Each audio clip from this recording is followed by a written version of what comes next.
Okay, so companies can also choose, instead of paying cash to their shareholders, they can issue new shares of stock. Okay, this is similar to stock-based compensation, where your employees are working for your company, and instead of paying them cash compensation, you give them shares in your company. Now, uh, this is beneficial. Again, we talked about this, but just to review, it saves the scarce cash that the business has, because instead of paying the cash out to the employees, they're able to give them stock. It incentivizes the employees to have a long-term kind of stakehold in the business by having them hold shares.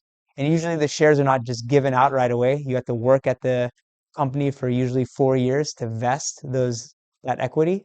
So in the same way, a business, if it wants to conserve cash, but still wants to give the shareholders something of value, they will issue new shares. Now, of course, it's just like printing money. If the government prints money to everyone, yes, you get dollars, but there is a dilution effect from that, right? Just like we have inflation, companies, their version of inflation is called dilution. So by doing this stock dividend, you are diluting the ownership of your business. Now, it's not quite, the shareholders are not necessarily going to care, because they're receiving, if they own 10% of the company's shares already, they will get 10% of the new shares that are created. So as a total percentage, they're not really changing their ownership. So it's not quite the same thing, because everyone is getting a proportionate number of new shares as proportionate to their current ownership. So though there's more shares outstanding, each shareholder's stake is unchanged. Um, it is pure financial engineering. There's no effect on the assets or liabilities. And as we're going to see how it's accounted for, you're just shifting around balances between the equity accounts. Okay.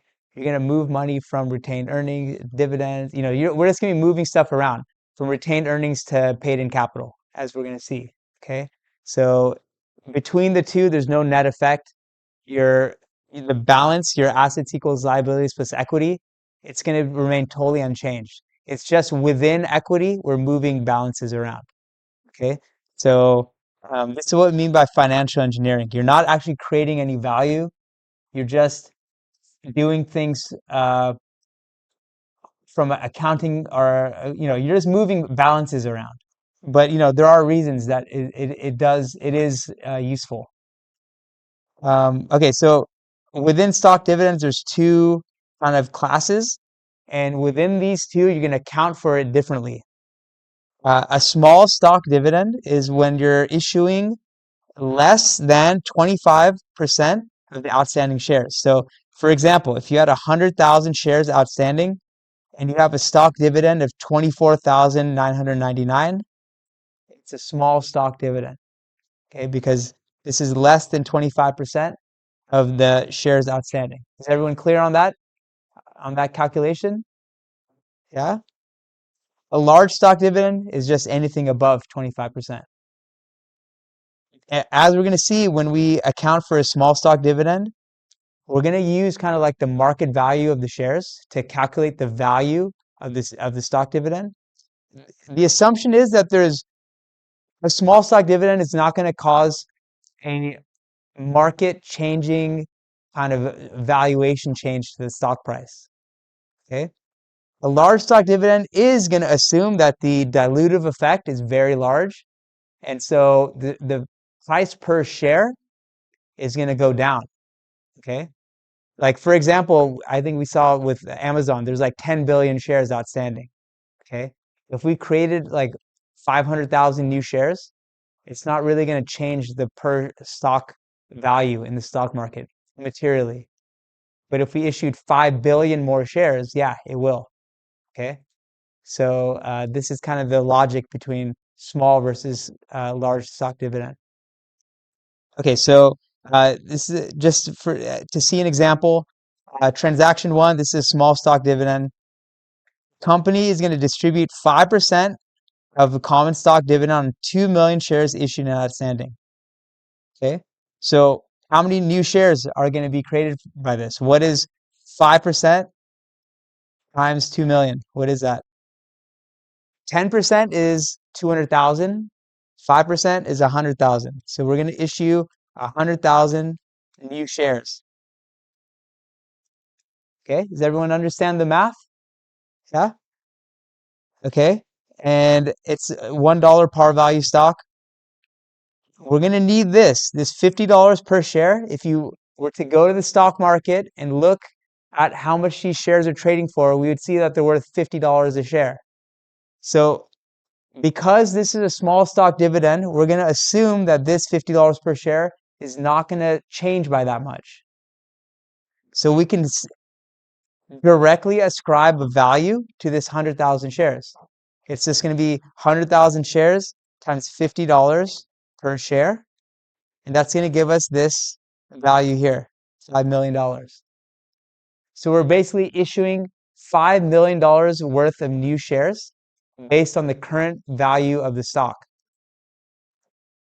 Okay, so we have this dividend, 500,000, and it's like we're issuing new shares. So that's why this part of the journal entry was exactly the same as if we had issued these new shares for cash, right?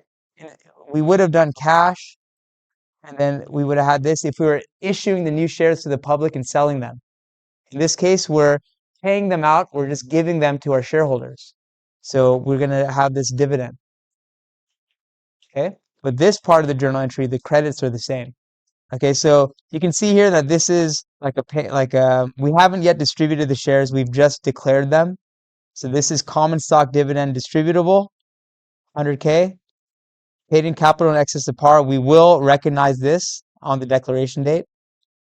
And then when we actually distribute the shares, we will just mess with this par value. We'll create the new shares here and then get rid of this. It's like a liability. We'll get rid of the liability. Okay, so now the shares are actually created. This one we actually distribute the shares. Okay, so just to see what the T accounts look like. So we started off with these 2 million shares. We issued 100,000 more. So this is the par value of all the shares that have been issued and outstanding. The paid in capital, we started off with this. We just had this 4.9 million come from this right here. Is going to be here. And then this, of course, goes to zero. That was like a temporary account that we just needed when we first declared the dividend. And then this is going to also go to zero, this stock dividend, when we close it. So this is a closing entry. You can see our retained earnings gets reduced as if we had paid a cash dividend. Okay, but we didn't pay any cash, right? We basically just moved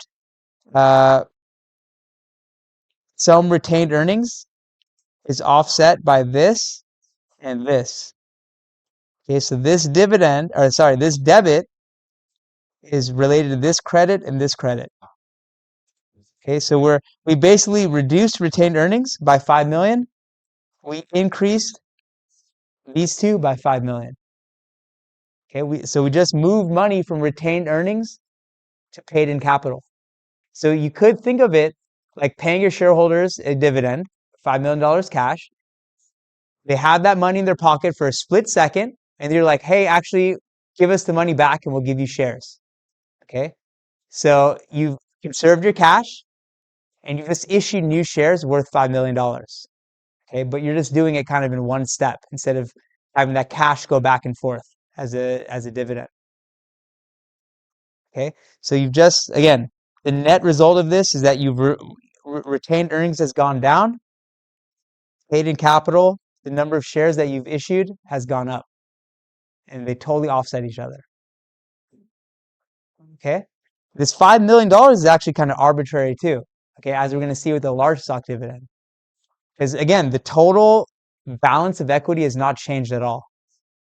Okay, so now if we look at the the balance sheet here, just this equity section, you can see that the retained, so this is before the small stock dividend and this is after.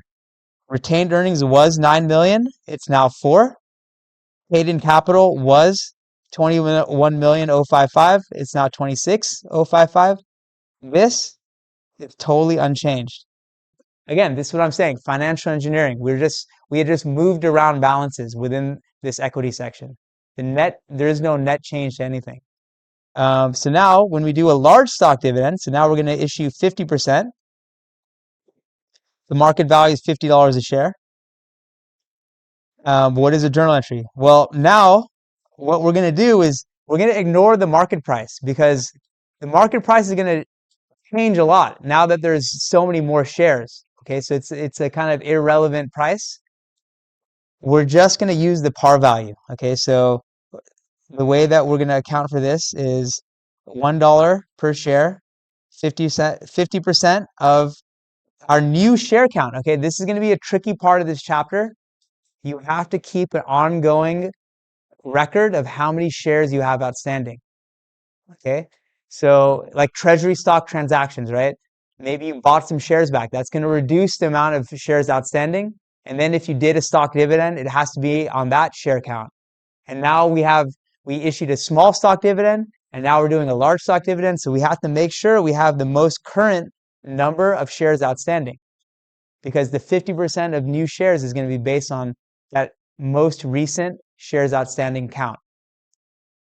Okay, so it's pretty much the same. We don't have any paid in capital in excess of par. This is like the big thing, because remember, in the small stock dividend, we calculated this value based on the market value of $50 a share. We're no longer going to do that. We're like, the market value is irrelevant because we're creating so many new shares.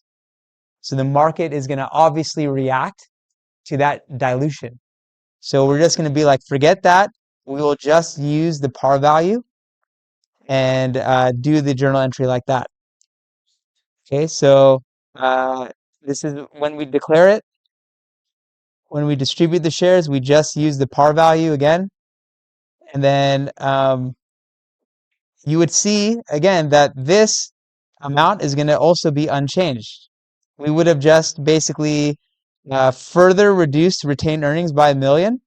And then we would have increased this by $1 million, whatever, $1,050,000.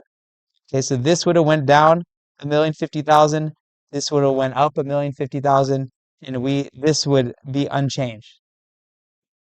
But this is why, again, like a lot of companies will keep their balance sheet clean because there's a lot of information in retained earnings, right? That's like the lifetime earnings of the business. So if you're doing all these games, then that number becomes unreliable, So yeah, this is why you want you want managers that care about presenting their financial statements in a transparent way, right?